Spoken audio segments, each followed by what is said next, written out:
But when it comes to being a simp, people that are like Twitch mods, for example, a lot of the times they're really they lack social skills. They also lack confidence in themselves, and that a lot of times people obsess over a person or become a simp because they need that emotional connection with somebody because they lack it in real life. And for example, let's say there's a Twitch follower or a Twitch mod or whatever. They become a part of that person's community for a very long time, and they feel like they build a connection. When in reality, they're just kind of tools to moderate Twitch chat. They're not really people, especially to big streamers. I don't really understand it. I understand where it comes from, but I don't see any need to become one. I feel like if you have the time to obsess over somebody, like in a really unhealthy way, that time could be better spent dedicating to improving yourself and then making it so that other people will view you in a more favorable way. That way you have more chances to date. But also, Sims have an unrealistic expectation of the types of relationships and the types of people they will date. Because leagues do exist, and somebody that's socially awkward or whatever can't really score a girl that's super social. Well, there are cases like that, but it would be super uncommon. So I feel like unhealthy expectations ride off the fact that essentially, because of their contact in real life is super limited, they set super high standards for themselves, and following that person, it makes them feel like they're connected, and they're just not. And this kind of cycle continues throughout the years, where they waste, hundreds of days, maybe years of their lives trying to devote themselves to somebody who doesn't even appreciate them. I feel like, for me, I would never, do that, because I feel like I don't want to sound like I'm better than anyone, but I feel like that time could be better used on other hobbies that I enjoy. And I feel like when a person is your hobby, that's why I don't really enjoy following super deeply some creators, right? Because I feel like people can't be your hobby. Yeah, I think activities need to be hobbies instead. You can watch Twitch, but to spend every living second obsessing over a person as if they were a celebrity, it's really unhealthy. Because people need to enjoy their lives and do what makes them unique, you know? If everyone's a follower, nobody's really creating a personal brand for themselves. I'm in marketing, so I'll use these terms. But nobody's really trying to do anything for themselves, and they kind of live a hollow simp life, being a shell that just follows people around, as opposed to being their own unique individual. And that's where a lot of social problems are created, in that kind of vacuum, right? Because you're not developing yourself, but also that doesn't help themselves improve in social standings. Depending on your age, you fall into different social groups. So let's say you are anywhere from the age of 22 and below, right? That's school age, school/university. At this point, you should be looking to develop your skills and go into a job that you like. Or if you're not in school, you should develop your workload.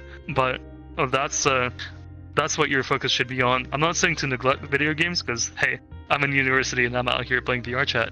But what I am saying is, if you have time to obsess over somebody, I feel like you should obsess over yourself. As egotistical as that sounds, I feel like you can definitely build up more charisma by essentially taking pride in the things that you're good at. And you're not going to get good at things if you're just watching Twitch all day and following people mindlessly.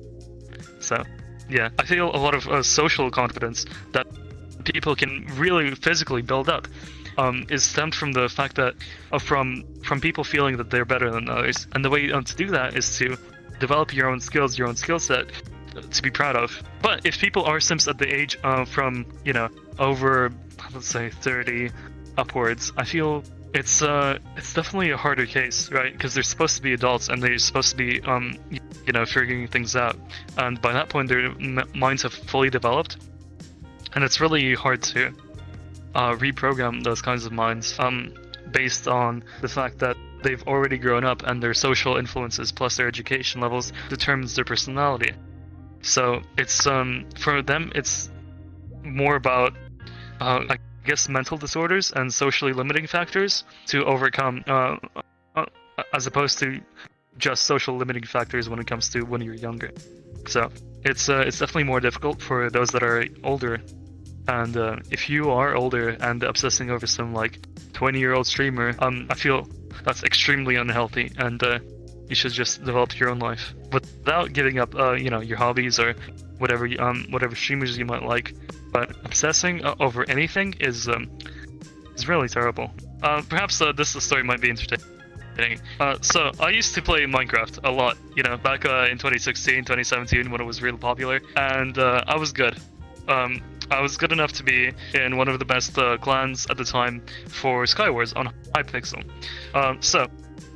That comes with a lot. Well, not a lot.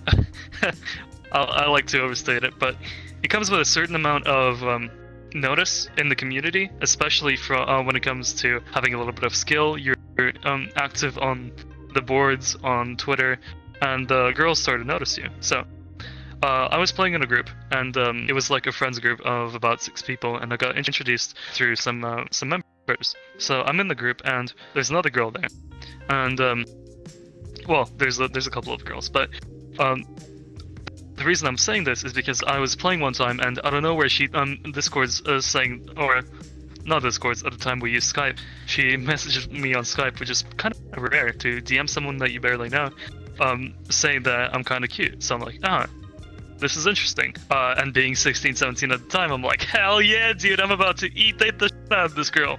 But here's the problem. She's like, okay, I'm on a break with a dude right now. Not a break. I've just broken up with a dude, so we can't really do anything for a while. And I'm like, oh, that's cool. So the dude messages me, her boyfriend, and he's like, hey, are you hanging with my girl? I'm like, your girl? I thought she was nobody's girl. I mean, she's gonna be my girl now. But apparently she wasn't. So she was on a break with the dude, and I was kind of used as a side piece kind of thing. And the way it relates to the Simp story is, I kind of got a little bit out of it. I didn't get anything sexually explicit, apart from texts. I got a lot of text, but I've never really had the need to obsess over a girl because I was always just focused on improving, myself and improving in video games. And whenever there was a girl that I liked, I was just straight up told him. And whether it worked out or not was always dependent on how much axe I used at the time, and I used a lot of axe, so it always worked. No, but seriously, yeah, a lot of the times I think that was the only time with that girl that I had a boyfriend that I really got, I guess, kind of used, and then a couple of events happened where she got blackmailed by her boyfriend into not hanging out with me anymore, and eventually, yeah, that led to us cutting contact. She actually messaged me a few years back. Not a few years back. I think this was like 2 summers ago. Yeah. So a couple years later, from those events, she messaged me saying I was the only one that truly understood her and stuff. And I'm like, okay, cool. Are you with somebody now? She's like, yeah, I'm with somebody, and I got a promise ring too. I'm like, oh, well, I guess he better understand you better then. And then I kind of cut contact with her. I was like, yeah, you know what, I'm not going through with this again. I'm kind of done. I'm not gonna simp out for this one, no matter how beautiful she was. If you both care for each other, it will be a beautiful relationship, but just don't get caught up in the moment. Like, the moment can be great, but look at long term. Like, I'm technically an adult now, but as an adult, I gotta figure out, I gotta focus on so many things, and it's about balance. They gotta figure out how to balance their social life, their personal life, their family, their friends, their school, and the girl. So it's so much more than just dating and being like, oh, I like this girl, let's go out. There's so much more. What happens if you have work? What happens if you have something come up and you can't do it anymore? What happens if you move away? There's these things you gotta think about when you're my age, and if you're younger too. If you have a bad personal life, you can't date someone to make yourself feel better. You have to date because you are good, and don't date someone to make you happy. Date someone because you are happy. That's a big thing that people do. Date someone to save them. You can't save anyone. You're not a therapist. You can't be there for them for everything, but you can promise that they will not be alone. Oh, someone's simping over there. See? Right over there.